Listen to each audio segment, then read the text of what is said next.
Bismillahirrahmanirrahim. Assalamualaikum warahmatullahi wabarakatuh. Alhamdulillah, wassalatu wassalamu ala rasulillah wa ala alihi wa ashabihi wa man tabi'ahum bi ihsanin ila yaumiddin. Amma ba'd. Alhamdulillah, pada hari ini kalau tidak salah ini malam Rabu terakhir di bulan Rabiul Awal. Pekan depan insya Allah sudah masuk Rabiul Akhir. Jumadil Awal, Jumadil Akhir, Rajab, Sya'ban. Berapa bulan lagi? 5 bulan lagi. Masya Allah. Gembira kita ya kalau ada tangan Ramadan. Mudah-mudahan di bulan Ramadan nanti bisa jadi bahan evaluasi, introspeksi, kemudian perbaiki. Tentunya itu semua tidak akan bisa terrealisasi kecuali dengan memohon perlindungan, memohon bantuan, pertolongan dari Allah Subhanahu wa Ta'ala. Kita lanjutkan ya pembahasannya. Kemarin baru masuk hadis ya, sudah keburu Isya. An Abi Abdurrahman Abdullah ibn Mas'ud radhiyallahu anhu qala. Dari Abu Abdurrahman. Siapa nih? Abdullah ibn Mas'ud radhiyallahu anhu, semoga Allah meridhai Abdullah ibn Mas'ud. Qala, beliau berkata, Sa'altun Nabiyya sallallahu alaihi wasallam.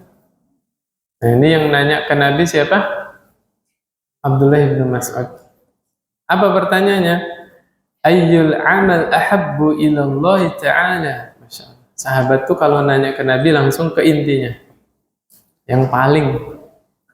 Karena nggak mau menghabiskan waktu di dunia ini untuk melakukan hal-hal yang sia-sia, yang bertele-tele, langsung ke intinya. Makanya nanyanya yang paling. Kata Abdullah bin Mas'ud kepada Rasulullah SAW, Ya Rasulullah SAW, amalan apakah yang paling Allah cintai? Apa jawabnya? As-salatu ala waqtiha. Amalan yang paling Allah cintai adalah salat di awal waktu. Ya, Masya Allah. Orang yang menjaga salat 5 waktu itu sudah Allah cintai. Yang menjaga selama waktu. Kalau dia bisa salat 5 waktunya di awal waktu, maksudnya di awal waktu itu ya azan dia penuhi panggilan gitu ya. Jangan salah paham. Nanti dikira di awal waktu sebelum masuk salat pula. Salat zuhur jam 11 diterima nggak? Nggak diterima lah. Salat asar jam 2 diterima nggak? Tergantung di mana ya. Kalau Wita atau Wit di mana itu? Di Papua ya. Nah, kita bicaranya di Cilegon ya, di Cilegon. Maksud awal waktu di sini apa? Masuk waktu, dengar azan, langsung penuhi panggilan Allah Subhanahu wa Ta'ala. Bapak kalau dipanggil atasan aja siap komandan atau nanti? Langsung kan? Lah ini Allah yang manggil. Kok bisa nanti dulu? HP dulu. Allah karim. La ilaha illallah. Tapi mendinglah dia masih sholat Pak ya. Yang paling parah itu kalau sudah meninggalkan sholat. Na'udzubillah min dzalik. Ibu-ibu berlindung dari suami-suami yang meninggalkan sholat. Bapak-bapak berlindung dari istri-istri yang meninggalkan sholat. Ya. Minta pertolongan kepada Allah. Ya Allah, bantulah kami untuk senantiasa mengingat-Mu. Tolonglah kami untuk senantiasa bersyukur kepada-Mu. Dan perbaguslah ibadah kami. Gimana doanya? Allahumma a'inna ala dzikrika wa syukrika wa husni ibadatik. Itu kalau bisa didawamkan itu doa ya. Biar Allah senantiasa membantu kita supaya kita mengingat Allah, supaya kita bersyukur kepada Allah, supaya ibadah kita diperbagus oleh Allah Subhanahu wa taala. Qultu, kata Abdullah bin Mas'ud, kemudian aku berkata, summa ayyu. Kemudian apa lagi? Kata Rasulullah SAW, birrul walidain, berbakti kepada kedua orang tua. Ya, Masya Allah. Kalau saya ngisi pengajian anak-anak, bahasanya gini. Ayo, kalian kalau disamper temennya main, di waktu yang bersamaan, ibunya manggil, atau bapaknya manggil. Kalian penuhi yang mana? Teman atau mama? Teman atau ayah? Nah, itu bahasa-bahasa anak-anak. Kalau kita ya, bapak-bapak ya lagi sibuk, kemudian dipanggil orang tua. Nanti dulu atau langsung? Nanti dulu. Langsung ya. Bahkan saya bilang kepada anak-anak pesan, kalian duduk di samping ibu kalian.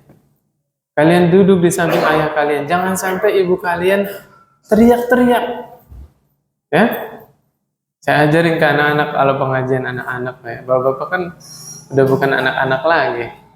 Tapi tetap bapak anaknya orang tua. Bener ya? Setua apapun kita tetap anak kecil di mata orang tua kita.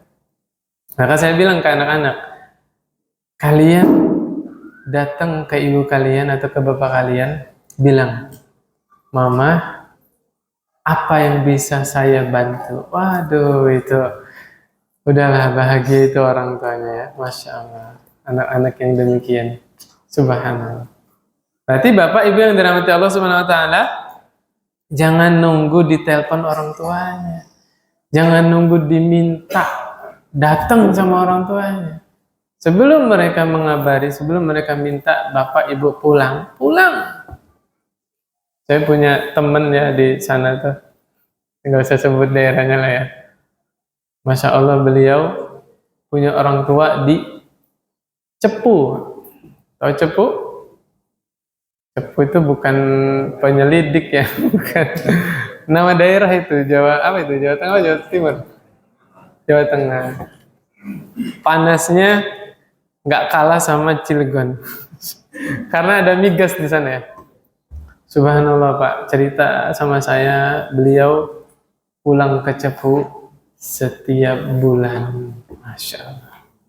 Jadi mudik itu nggak terikat dengan Ramadan, nggak terikat dengan Lebaran.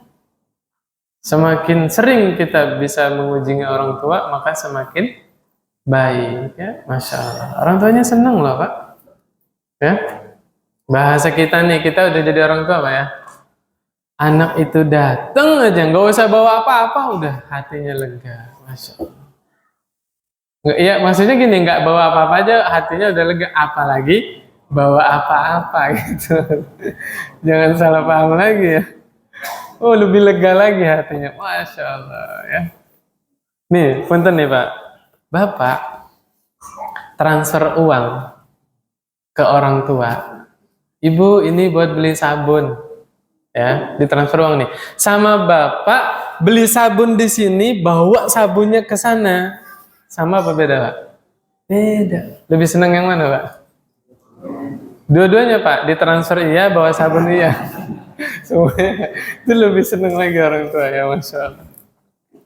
Artinya berbakti kepada orang tua itu tidak terikat momen-momen tertentu, nggak terikat dengan lebaran puasa. Sesering mungkin kita bisa bakti kepada orang tua. Ini kan wejangannya buat yang sudah berkeluarga ya. Sudah berkeluarga kan udah punya kesibukan sendiri nih, punya tanggung jawab sama anak istri ya. Maka kapan ada kesempatan kunjungi orang tua, kunjungi orang tua ya. Subhanallah, mumpung masih ada. Sebagian orang dia bakti kepada orang tua, kangen sama orang tua, datangnya kemana? Ke pemakaman. Orang tuanya udah nggak ada. Ya, sebagian orang, ya. Makanya mumpung ibu masih sehat, bapak masih sehat, ya ditengok. Ibunya ditengok, bapaknya ditengok. Kemudian Abdullah bin Mas'ud masih nggak berhenti nanya. Masih nanya lagi. Summa ayyu ya Rasulullah SAW. Kemudian siapa lagi? Kata Rasulullah SAW. Kemudian apa lagi amalan yang Allah cintai? Kata Nabi SAW.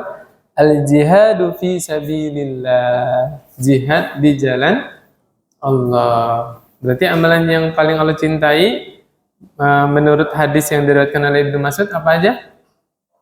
Salat di awal waktu, bakti kepada orang tua, kemudian jihad di jalan Allah. Kalau di Indonesia jihadnya ngapain? Belajar. Belajar ilmu agama. Masya Allah. Berarti setiap malam Rabu ketemu mujahid-mujahid ya. Masya Allah. Luar biasa. Al-Imam Ibnu Qayyim berkata, jihad itu dibagi menjadi dua. Ada jihad dengan pedang, ada jihad dengan pena. Kalau jihad dengan pena itu apa? Melawan musuh-musuh Allah, melawan subhat-subhat, ya Pak, Bu yang dirahmati Allah Subhanahu Wa Taala. Adanya bom bunuh diri, sebabnya apa? Subhat di kepalanya. Adanya orang mudah mengkafirkan, orang mudah menyalahkan, gara-gara apa? Subhat. Adanya orang bermudah-mudahan makan riba, ya, meremehkan, membunuh saudaranya, rebutan warisan, gara-gara apa? Nafsu. Ada syubhat, ada nafsu. Karena fitnah itu ada dua. Fitnah apa? Fitnah syubhat sama fitnah syahwat. Dengan apa itu bisa hilang? Dengan belajar. Tentunya semua dengan pertolongan Allah. Tapi kan ada wasilah, ya, ada sebab itu. Berarti kita itu sedang berjihad. Berjihad apa? Berjihad melawan hawa nafsu kita. Berjihad melawan ego kita. Ya. Supaya tetap di jalan Allah Subhanahu wa taala. Kemudian berikutnya Nabi SAW bersabda, la yajzi waladun walidan. Ya, kalau anak waladun. Ya, pendek semuanya. Kalau orang tua walidan, ya. Illa an yajidahu mamlukan. Fayashtariyahu fayu'tiqahu.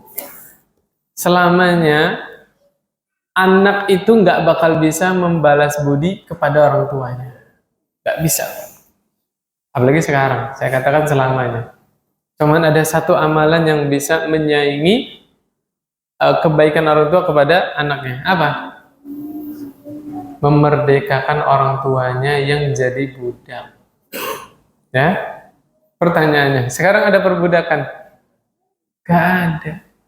Dengan tidak adanya perbudakan, selamanya kita tidak bisa membalas kebaikan orang tua kepada kita. Ya, subhanallah. Saya pernah jadi ingat nih, ada seseorang bertanya kepada seorang ulama. Jadi anak ini ngerawat orang tuanya itu luar biasa, Allah uji. Ya bahasanya ibunya atau bapaknya stroke lah. Itu kan repot nggak Pak? Repot. Itu bertahun-tahun ibunya atau bapaknya ini stroke. Dia tanya kepada seorang ulama, sudahkah saya membalas budi orang tua saya? Kata ulama itu apa? Demi Allah belum, walaupun satu tarikan nafas ketika dia melahirkanmu. Itu satu riwayat ya. Satu riwayat lagi dijelaskan apa? Tidak akan pernah terbalas. Kenapa? Ibumu merawatmu berharap supaya engkau tumbuh besar kuat. Tapi engkau merawat ibumu, engkau berharap apa? Supaya ibumu cepat meninggal. Beda nggak? Beda. Makanya sampai kapanpun anak tidak akan bisa membalas kebaikan orang tua. Itu bedanya, Pak. Udah, belak-belakan aja deh. Ketika ada orang tua sudah usia 60, stroke, ya misalnya ibu atau bapaknya. Kita ngerawat orang tua kita, berharapnya apa? Supaya cepat meninggal. La haula wala quwata illa billah. Ya manusia Pak, manusia itu egonya, hawa nafsunya ya. Illa marrahimallah, kecuali yang dirahmati Allah. Dia senantiasa senang berbakti kepada orang tuanya ya. Kalau bisa mah hidup selamanya bersama orang tuanya. Yaitu orang-orang yang dirahmati Allah Subhanahu wa taala ya. Tadi yang saya ungkapkan itu keumuman manusia, Pak ya. Tapi ada pengecualian, kecuali yang Allah rahmati. Kemudian berikutnya kata Rasulullah SAW, "Man kana yu'minu billahi wal yawmil akhir falyukrim dhaifah." Siapa yang beriman kepada Allah dan hari akhir, maka muliakanlah tamu. Nah, ini muliakan tamu sudah saya bahas ya kemarin, udah belum? Bedanya menghormati tamu bangsa Arab sama Indonesia. Beda ya? Tapi ada dibahas di kitab fikih bahwa yaitu ini permasalahannya, boleh tamu itu menginap di rumah kita berapa hari? 3 hari. Nah kita kalau sebagai tamu mbok yo ngerti, jangan lewat 3 hari, itu akan menyusahkan tuan rumahnya. Kita juga sebagai tamu harus ngerti, hari pertama dikasih hidangan istimewa, wajar. Tapi kalau udah hari kedua, hari ketiga, ya jangan ngarep. Ya, biasa tuan rumahnya makan pakai tempe, ya kita makan tempe, alhamdulillah. Gitu. Harus ngerti kita sebagai tamu. Nah, itu kan nginep 3 hari. Lah tamu di Indonesia beda Pak sifatnya. Tiap hari bertamu, sampai kopi habis, gula habis, bener nggak? Allah karim. Ada kayak gitu? Ada. Masya Allah. Ya itulah ujian Pak. Setiap kita diuji. Ada suami diuji sama istrinya, ada istri diuji sama suaminya, ada anak nguji orang tuanya, orang tua nguji anaknya. Termasuk tuan rumah diuji sama tamunya. Kadang-kadang ada tamu-tamu yang nggak tahu diri, ya. Ada nggak? Dibikinin kopi, nggak ada susu tak? Ada aja. Mungkin udah akrab banget sama tuan rumahnya kan nggak tahu ya. Dan sebagian tuan rumah, masya Allah, kalau mau bikinin apa, lagi pengen apa? Mau susu, kopi, teh, waduh. Apa sapinya saya bawa ke sini? Misalnya, ada aja. Intinya muliakan tamu, ya sekedarnya aja. Sebagaimana adatnya orang Indonesia, bagaimana memuliakan tamu ya. Adanya air putih ya udah air putih, ya sekedarnya aja. Kemudian wa man kana yu'minu billahi wal yawmil akhir falyasil rahimah. Siapa yang beriman kepada Allah dan hari akhir maka sambung silaturahim. Ya, sudah dijelaskan insyaallah Pak ya. Nyambung silaturahim itu yang masih ada hubungan darah atau hubungan kerabat. Kalau Bapak main ke tetangga yang nggak ada hubungan saudara sama sekali, bukan silaturahim, bukan. Berkunjung. Bahasa Arabnya apa? Ziarah. Jangan salah paham. Ziarah itu bisa kepada orang meninggal, bisa juga orang yang masih hidup. Ya. Kemudian yang ketiga, wa man kana yu'minu billahi wal yawmil akhir falyaqul khairan aw liyasmut. Siapa yang beriman kepada Allah dan hari akhir, maka hendaknya dia berkata yang baik atau diam. Subhanallah Pak, sumber dari segala permasalahan mulut ini Pak, lisan. Gara-gara nggak bisa jaga lisan, rumah tangga bisa berantakan. Gara-gara nggak bisa jaga lisan, anak durhaka sama orang tuanya, orang tua durhaka kepada anak. Wah, pokoknya banyak masalah dosa yang ditimbulkan dari lisan. Udahlah, kita kalau nggak bisa ngomong baik, mendingan diam. Kalau diam itu emas, berkata baik itu berlian. Karena berkata baik menimbulkan manfaat buat orang lain. Ya. Jadi yang nggak bagus juga kita introvert ya. Bener nggak saya ngomongnya? Takut salah Pak. Takutnya ada sarjana psikologi di sini. Masya Allah ya. Nggak bagus juga. Ya ada waktunya kapan kita diam, ada waktunya kapan kita berbicara. Nah, ketika bicara hendaknya bicara yang baik. Kemudian berikutnya Rasulullah SAW bersabda, Inna Allah Ta'ala khalaqal khalqa hatta idza faragha minhum qamatir rahim. Faqalat hadza muqamu al-'aidi bika minal qati'ah. Kata Nabi SAW, sesungguhnya Allah menciptakan makhluk, kemudian Allah selesai menciptakan makhluk-makhluk. Akhirnya berdirilah yang dikatakan rahim, ar-rahim. Ya, ar-rahim itu kan sambungan dari silaturahim ya. Maksudnya di situ.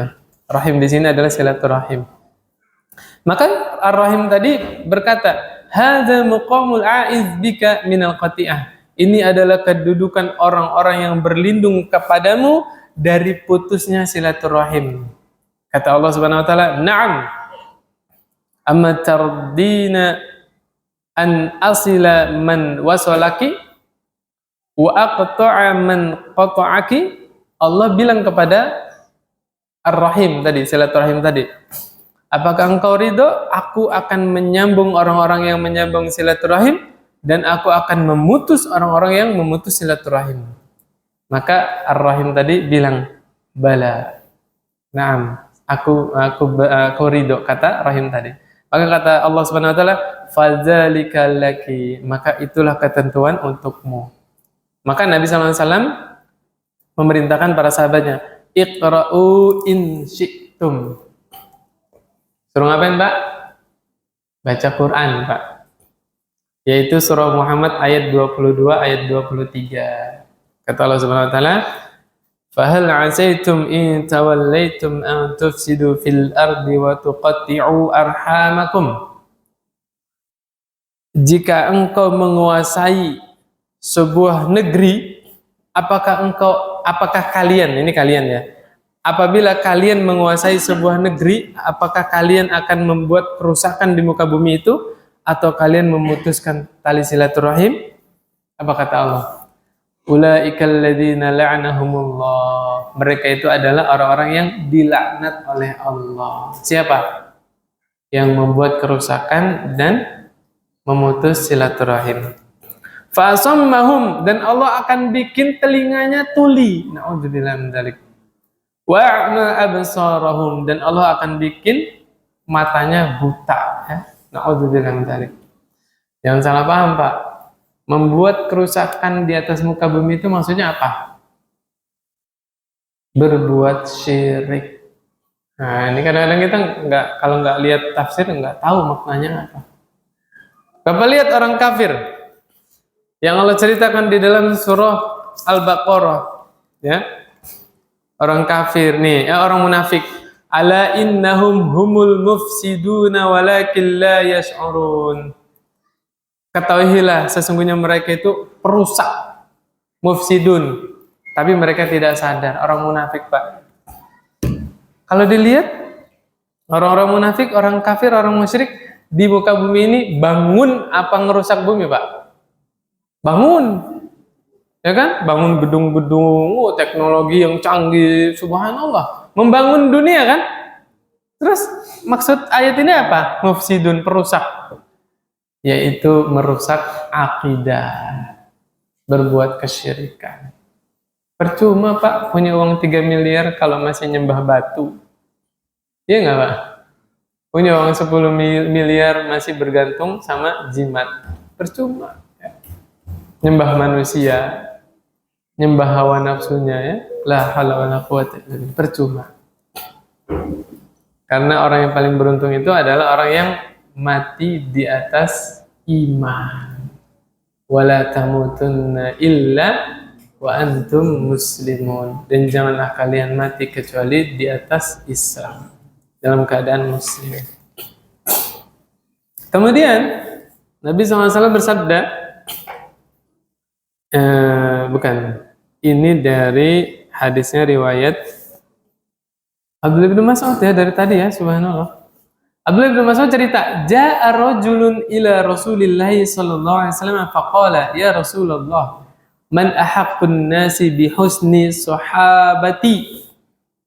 Ibnu Mas'ud cerita, ada seorang laki-laki datang kepada Nabi nanya, "Ya Rasulullah, siapa orang yang paling berhak saya pergauli dengan baik?"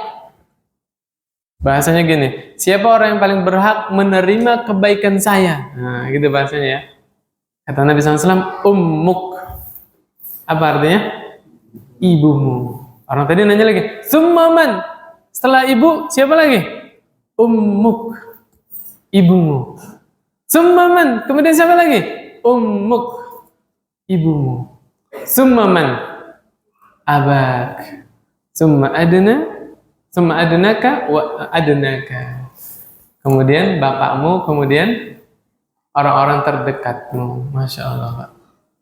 Hak ibu, kita berbuat baik kepada ibu, itu 3 kali bapak. Masya Allah. Nggak salah kalau bapak kasih ke ibu 3 juta, kasih ke bapaknya 1 juta doang. Salah nggak? Tidak. Kan bapaknya juga kerja untuk punya penghasilan. Kan? Ibunya yang nggak kerja. Nggak apa-apa. Ini dalilnya nih. Ibumu, ibumu, ibumu, baru bapakmu, baru orang-orang yang terdekatmu ya, kerabatnya ya, adiknya, kakaknya, paman, bibi, keponakan dan seterusnya. Ini ada yang menarik, Pak. Tadi ummu kan marfu' Pak ya. Nah, belajar nahwu nih, nggak nyambung lagi. Abaka itu mansub. Harusnya abuka ya kan? Masya Allah, ini dijelaskan oleh penulis, maksudnya itu ada kata yang mahzuf, yaitu birron. Birro abaka ya. Maksudnya adalah kebaikan untuk bapakmu. Ya, Masya Allah, birro abaka. Berbuat baiklah kepada bapakmu.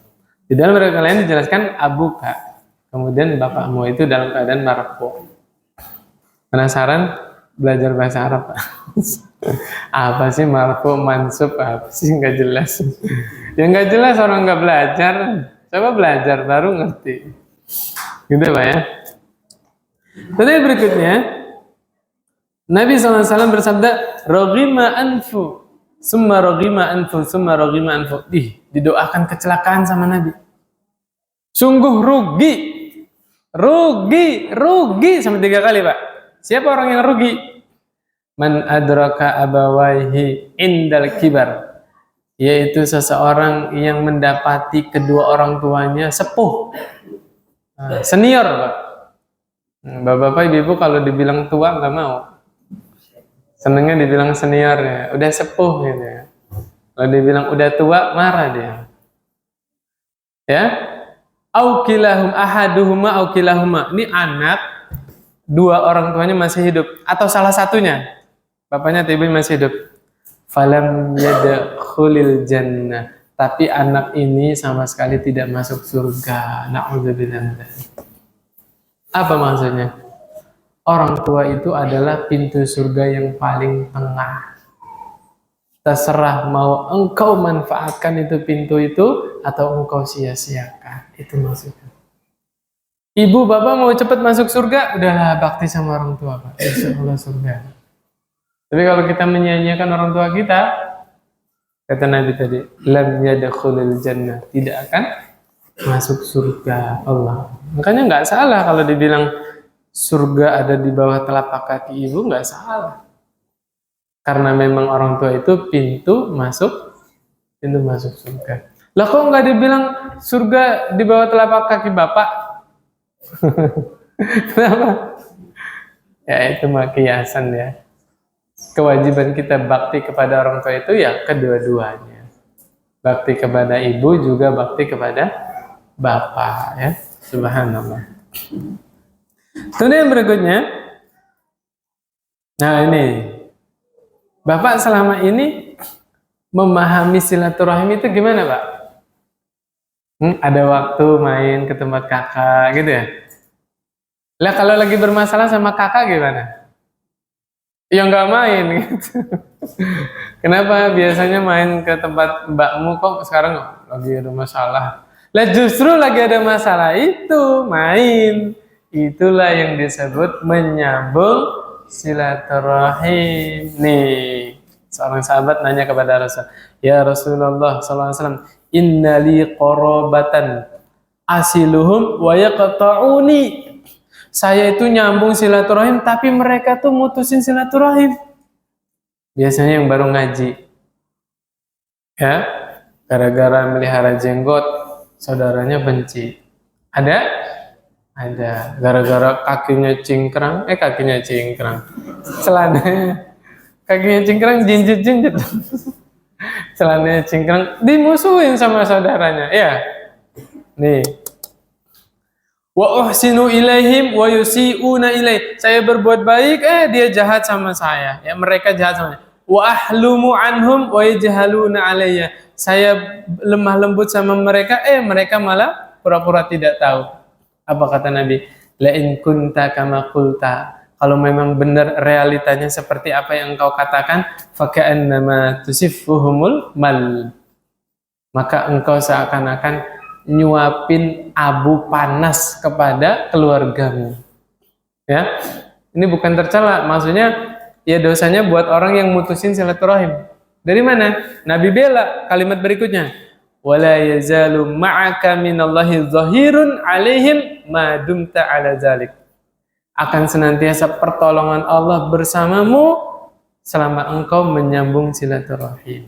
Tuh. Jadi sabar, Pak. Dijahatin sama kakaknya, dijahatin sama adiknya, sabar, terus disambung silaturahmi, terus. Bantuan apa yang bisa kita bantu, ya, saudara kita butuh bantuan apa, bantu. Terus Pak, lillahi ta'ala. Silaturahimnya bukan karena kakak, bukan karena adik, bukan. Nabi yang nyuruh kita, Allah yang nyuruh kita. Baru itu terbukti silaturahimnya bukan karena keluarga, tapi karena siapa? Karena Allah. Oh, berat ini, Pak. Luar biasa. Lanjut Pak ya. Kemudian dari Anas bin Malik, ya Masya Allah, ini dari tadi saya bacain hadis itu semuanya dari siapa? Ibnu Mas'ud. Sekarang dari Anas bin Malik radhiyallahu anhu. Ngomong-ngomong Bapak kenal nggak sama Ibnu Mas'ud? Hah? Kenalan dulu Pak. Siapa Ibnu Mas'ud? Abdullah Ibnu Mas'ud itu digambarkan di dalam riwayat orangnya kecil Pak. Orangnya kecil. Suatu hari Nabi SAW minta tolong ke Ibnu Mas'ud ngambil kayu siwak. Arok Pak, kalau bahasa Arab ain ro qaf arok ya. Kayu arok, saya lupa roknya panjang apa pendek. Naiklah Ibnu Mas'ud manjat. Ketika manjat, ya jatuh, betisnya tersingkap. Ternyata betisnya kecil Pak. Sahabat nggak jauh beda sama kita. Kalau ada orang jatuh diketawain Pak. Sahabat juga gitu. Itu Mas'ud jatuh, tersingkap, betisnya kecil kan, kelihatan, ketawa para sahabat. Nabi bela Pak, subhanallah. Nabi nggak terima kekasihnya diketawain. Apa kata Nabi SAW? Betisnya Ibnu Mas'ud ini, satu betis ini, nanti di hari kiamat ditimbang, itu lebih berat daripada gunung Uhud. Masya Allah. Satu betisnya Ibnu Mas'ud Pak, lebih berat daripada gunung Uhud. Jangan vonis sesuatu dari luarnya. Jangan nilai sesuatu dari fisiknya. Betis ini udah dipakai buat apa aja subhanallah. Jihad di jalan Allah. Melayani Rasulullah SAW. Jalan ke masjid. Jalan ke pengajian. Wah subhanallah. Nah itulah yang digambarkan oleh Rasulullah SAW. Kabar gembira untuk Abdullah ibn Mas'ud. Mau kenal lebih jauh Abdullah bin Mas'ud Pak? Kita bacakan hadisnya. Yang waktu itu saya pernah cerita di sini. Istrinya Ibnu Mas'ud siapa namanya? Belum tahu Pak. Besok main ke rumahnya ya. Udah meninggal ya. Radhiyallahu anhu. Namanya Zainab. Ya, Masya Allah. Sahabiah di zaman Nabi itu banyak yang namanya Zainab ya. Nah, Zainab ini istrinya Abdullah bin Mas'ud radhiyallahu anhu wa anha. Qalat, Zainab bercerita, qala Rasulullah sallallahu alaihi wasallam, Nabi Muhammad SAW bersabda, tasaddaqna ya ma'syaran nisa walau min huliyikunna. Wahai ibu-ibu, ma'syaran nisa. Bahasa Arabnya ibu apa? Ya ma'syaran nisa. Wah, Masya Allah ya, keren bahasanya. Wahai ibu-ibu, kata Rasulullah SAW ya. Ada ibu-ibu itu. Bersedekahlah kalian walaupun dari perhiasan kalian. Masya Allah. Ada nggak yang sedekah ketika dengar perintah sedekah dilepas kalungnya, Pak? Dilepas cincinnya, dilepas gelangnya. Ada nggak, Pak? Pulang dulu dia, Pak. Ambil suratnya, Pak. Surat masnya. Kan kalau bolong sama pakai surat, beda nggak harganya? Ah, itu ambil suratnya. Ini istrinya Ibnu Mas'ud dengar begini, Pak. Langsung datang kepada Ibnu Mas'ud. Masya Allah, ini bahasanya kalau bapak baperan langsung sakit hati, Pak. Istri bilang ke suami gini, Pak. Innaka rajulun khafifu zatil yad. Engkau adalah seorang lelaki yang penghasilannya di bawah UMR. Nah, ini bahasa kita, Pak ya. Kalau bahasa sarkasnya, kamu itu laki-laki miskin. Nah, sakit hati nggak Bapak digituin sama istrinya? Waduh. Ibnu Mas'ud tidak baperan, Pak. Ibnu Mas'ud dibilang gitu santai, tenang. Lah umur tanya begitu, ngapain saya sakit hati? Kan bahasanya gitu ya. Dilanjutin. Ini istri Ibnu Mas'ud nyampaikan hadis. Wa inna Rasulullah SAW qad amarna bis sadaqah. Nabi SAW memerintahkan kita sedekah. Masya Allah, Pak, ibu-ibunya sami'na wa ata'na. Nabi nyuruh sedekah, Pak. Ya, fa'tihi fas'alhu fa in kana dzalika yujzi'u anni wa illa saraftuha ila ghairikum. Istrinya Ibnu Mas'ud minta tolong kepada Ibnu Mas'ud, coba minta tolong tanya kepada Rasulullah SAW. Nafkah saya ke suami, kan udah ceritakan saya, Ibnu Mas'ud diuji dengan kekurangan penghasilan. Istrinya sabar, Masya Allah. Sabar, Pak. Ini contoh real dari kehidupan sahabat. Ada seorang sahabat yang Allah uji dengan kekurangan harta. Punya istri, punya Pak. Istrinya sabar. Bahkan merewangi. Apa itu artinya? Ikut bantu untuk meningkatkan perekonomian rumah tangga. Nah, di sini cerita istrinya Ibnu Mas'ud itu menafkahi suaminya. Siapa suaminya? Ibnu Mas'ud. Coba tolong tanyain. Ini nafkah saya ke suami ini udah cukup nggak disebut sedekah? Kalau belum disebut sedekah, saya mau alihkan ke orang lain. Waduh, sedih nggak Pak digituin, Pak? Selama ini dibantu sama istri, mau dialihkan ke orang lain. Ibnu Mas'ud punya wibawa. Dimintain tolong sama istrinya, berangkat nggak, Pak? Enggak, Pak. Ente aja sana. Nih bahasanya nih ya. Mana tadi? Kata Ibnu Mas'ud, balik tihi anti. Kamu aja deh yang datang ke Rasulullah Sallallahu Alaihi Wasallam. Akhirnya berangkat, Pak. Istri disuruh sama suami, nurut nggak? Nurut. Padahal yang nafkahi siapa tadi? Istri. Yang punya perlu siapa? Istri. Tapi kata suaminya berangkat, Pak. Akhirnya Zainab berangkat ke rumahnya Rasulullah SAW. Ternyata di rumahnya Rasulullah SAW ada seorang wanita juga, wanita Ansor, sama keadaannya seperti istrinya Ibnu Mas'ud. Berarti suaminya Allah uji dengan penghasilan yang sedikit. Sama nih Pak. Pernah kayak gitu nggak Pak? Pernah ya? Pas kemana? Kelurahan. Ngapain? Ini ngurus sertifikat. Oh sama. Pernah nggak? Atau bikin paspor Pak ya? Apa itu bahasanya Pak? Itu kantor apa namanya? Imigran. Ya kalau ke kantor imigran ngapain? Ngurus paspor kan? Iya sama ya. Akhirnya karena Rasulullah SAW ini punya wibawa, nih Pak, kita dapat kosakata baru lagi Pak. Ya, Nabi SAW itu orangnya punya al-mahabah. Bedain Pak. Kalau pakai ha, baknya tasdid, mahabbah artinya apa? Cinta.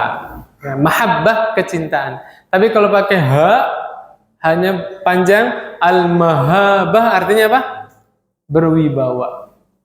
Makanya kata-kata hebat itu berasal dari bahasa Arab, Pak. Bahasa Arabnya haibatun. Haibatun. Kalau di wakaf jadinya haibah kan? Ya, diadopsi jadi di Indonesia jadinya hebat. Biasanya orang yang hebat itu orang gimana sih? Hah? Ya hebat, punya wibawa, ya. Orang yang punya wibawa gimana biasanya? Hebat nggak? Hebat, ya. Nah, biasanya orang yang berwibawa kan tidak bergantung kepada makhluk.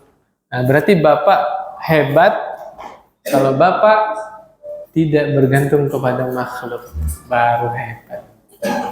Tapi kalau masih nyusahin orang lain, masih ngerepotin orang lain, belum hebat. Kapan kita hebat? Sampai kita hanya bergantung kepada Allah Subhanahu wa Ta'ala, bergantung kepada yang maha hebat, ya. Allah Subhanahu wa Ta'ala. Akhirnya yang keluar Bilal, Pak. Bilal keluar, langsung istrinya ini sama wanita Ansar satunya ya. Bilal, tanyain ke Rasulullah, ceritain lah tadi hajanya ya. Tapi jangan cerita yang nanya saya. Enggak. Malu ya. Kan wanita punya malu kan? Iya, kadang-kadang iya sama kayak jamaah. Nanya sesuatu ke ustadznya, lafadznya begini, Ustadz, ini ada titipan pertanyaan dari teman saya. Padahal yang perlu siapa? Dia. Itu di zaman Nabi pernah kayak gitu. Bilal coba tanyain sih, tapi jangan ceritain ya kalau saya yang nanya gitu. Itu maklum manusiawi, jadi nggak tercela, itu biasa. Akhirnya Bilal nanya sesuatu itu. Nabi nanggepin dengan santai. Nabi nanya, man huma? Siapa dua orang itu? Ujung-ujungnya Bilal cerita, Pak. Dibilang jangan bilang ya. Ya Nabi yang nanya, masa Bilal bohong? Kan nggak mungkin, ya kan? Itu wanita Ansor. Satunya lagi siapa? Istrinya Abdullah. Abdullah kan banyak. Abdullah siapa? Ya pokoknya Abdullah ya, istrinya Abdullah. Nabi menjawab dengan tegas, lahuma ajron. Masya Allah. Bukan hanya nilai sedekah, kata Nabi, ya. Dua istri ini nih yang bantu perekonomian keluarga, dia dapat 2 pahala. Pahala apa? Ajrul qorobah wa ajrus shadaqah. Pahala nyambung silaturahim ya, kerabat, dan pahala sedekah. Masya Allah. Berarti ibu kalau mau sedekah ke tetangga sama ke suami, pahalanya besaran mana? Suami. Jangan ragu-ragu ya, sedekah sama suaminya. Kantongnya suami masih muat Pak ya? Nah, tenang aja. Nah, itu sekilas kita mengenal siapa sahabat yang mulia Abdullah ibnu Mas'ud ya, radhiyallahu anhu. Yang berikutnya hadis dari Anas bin Malik radhiyallahu anhu. Anna Rasulullah sallallahu alaihi wasallam qaal, Nabi sallallahu alaihi wasallam bersabda, man ahabba an yubsata lahu fi rizqihi wa yunsa'a lahu fi atharihi falyasil rahimah. Ya. Siapa yang suka dilapangkan rezekinya dan dipanjangkan umurnya, maka sambung silaturahim. Ini maksudnya apa ini? Secara hakiki, betul-betul rezekinya dilapangkan, betul-betul umurnya dipanjangkan. Lah, katanya ajal, rezeki, umur semua sudah ditakdirkan oleh Allah Subhanahu wa taala. Iya, takdir. Allah melapangkan rezeki seseorang, takdir bukan? Takdir juga. Allah tambah umur seseorang, takdir bukan? Takdir juga. Contoh cerita Musa alaihissalam. Nah, ini kalau Bapak mau dapat referensi ini, buka kitab Lum'atul I'tiqad. Ya, kitab apa, Pak? Lum'atul I'tiqad. Ya, kitabnya asing ya? Asing nggak? Asing. Itu kurikulum di pondok saya, kelas 1 dulu belajar itu. Tapi sekarang kayaknya udah berubah jadi Aqidah Wasithiyah. Di kitab itu dijelaskan malaikat maut datang ke Nabi Musa. Orang mau dibunuh, lawan nggak, Pak? Lawan lah. Akhirnya digampar sama Nabi Musa, matanya lepas, Pak. Matanya malaikat maut sampai lepas. Ya, Nabi Musa mukul manusia, mati Pak manusianya. Orang Kipti di Mesir itu, buka surah Al-Qasas, itu seru itu ceritanya. Akhirnya malaikat maut balik kepada Allah, ya Allah, engkau utus aku kepada orang yang tidak mau mati. Gitu. Karena malaikat mautnya ketika itu menjelma sebagai manusia. Bapak kalau mau dibunuh ngelawan nggak? Ngelawan kan? Wajar Nabi Musa melawan, melakukan perlawanan. Akhirnya Allah ajarin malaikat maut, kamu balik lagi ke Musa, suruh nempelin tangannya ke punggung sapi. Akhirnya balik. Bilanglah kalau dia itu malaikat maut utusan Allah Subhanahu wa taala. Akhirnya disuruh nempelin tangannya Nabi Musa ke punggungnya sapi. Nanya, lalu apa yang terjadi? Itu setiap helai bulu sapi itu engkau akan ditambah 1 tahun. Mau dipanjangin umurnya Nabi Musa, ya? Yang ketutup sama tangan ini, Pak, berapa helai itu? Nah, setiap helai dikalikan 1 tahun. Mau dipanjangin umurnya Nabi Musa. Nabi Musa tanya, saya dipanjangin umur segitu banyak, setelah itu apa? Ya meninggal. Apa kata Nabi Musa? Ya kalau ujungnya meninggal, ya sekarang aja meninggal. Masya Allah. Nabi Musa, Pak, ditawari sama Allah, Allah akan panjangkan usianya. Terima nggak? Enggak. Kenapa, Pak? Para nabi dan rasul itu sangat memendam kerinduan yang mendalam di dalam dirinya bertemu dengan Allah Subhanahu wa taala. Setiap nabi dan rasul itu sebelum dicabut nyawanya ditawari untuk melanjutkan kehidupan, Pak. Coba ujiannya Nabi Muhammad SAW sebelum wafat. Aduh, saya nggak tahan ceritanya. Ini Rabiul Awal soalnya. Bulan wafatnya Rasulullah Sallallahu Alaihi Wasallam. Ya, Nabi diuji ketika Nabi Muhammad SAW akan diwafatkan oleh Allah. Aisyah usianya berapa, Pak? 18 tahun. Lagi muda-mudanya, lagi apa bahasanya itu? Puncak-puncaknya kecantikan luar biasa. Coba kalau manusia biasa, milih mati apa milih sama istrinya? Lagi 18 tahun istrinya, ya. Tapi Nabi Muhammad SAW sebesar apapun cinta kepada Aisyah, tetap lebih mencintai bertemu dengan Allah Subhanahu wa taala. Walaupun ditawari diperpanjang umurnya, tetap yang dipilih bertemu dengan Allah Subhanahu. Itu orang kalau udah cinta begitu, Pak. Nabi Musa alaihissalam, ya, ketika Rasulullah SAW Isra Mi'raj, Nabi melihat Nabi Musa di kuburnya sedang sholat. Sedang sholat. Padahal orang yang sudah meninggal masih ada kewajiban ibadah nggak? Nggak ada, Pak. Di alam barzakh istirahat. Tapi Nabi Musa begitu cinta kepada ibadah sholat, sampai sudah meninggal Nabi Musa tetap sholat di alam barzakh. Luar biasa. Cinta inilah yang disebut apa namanya? Cinta mati, Pak. Dibawa sampai mati. Cinta kepada apa? ibadah kepada Allah Subhanahu wa taala. Subhanallah, Nabi Musa, Pak, di alam barzahnya tetap sholat. Padahal orang yang sudah meninggal, itu bahasa para ulama ya, meninggal itu adalah istirahat bagi orang-orang mukmin. Istirahat dari berbagai musibah yang selama ini menimpa dia. Berbagai ujiannya, capek ngadepin suami, capek ngadepin istri, capek ngadepin tamu, tetangga, ya, konsumen, pokoknya capek ngadepin wali murid. Capek ya, ngadepin murid-murid, capek tuh. Allah istirahatkan, yaitu Allah wafatkan. Jadi istilahnya kalau meninggal bagi orang mukmin adalah istirahat dari berbagai ujian dan musibah yang Allah timpakan ketika dia di dunia. Subhanakallahumma bihamdik asyhadu an la ilaha illa anta astaghfiruka wa atubu ilaik. Assalamualaikum warahmatullahi wabarakatuh.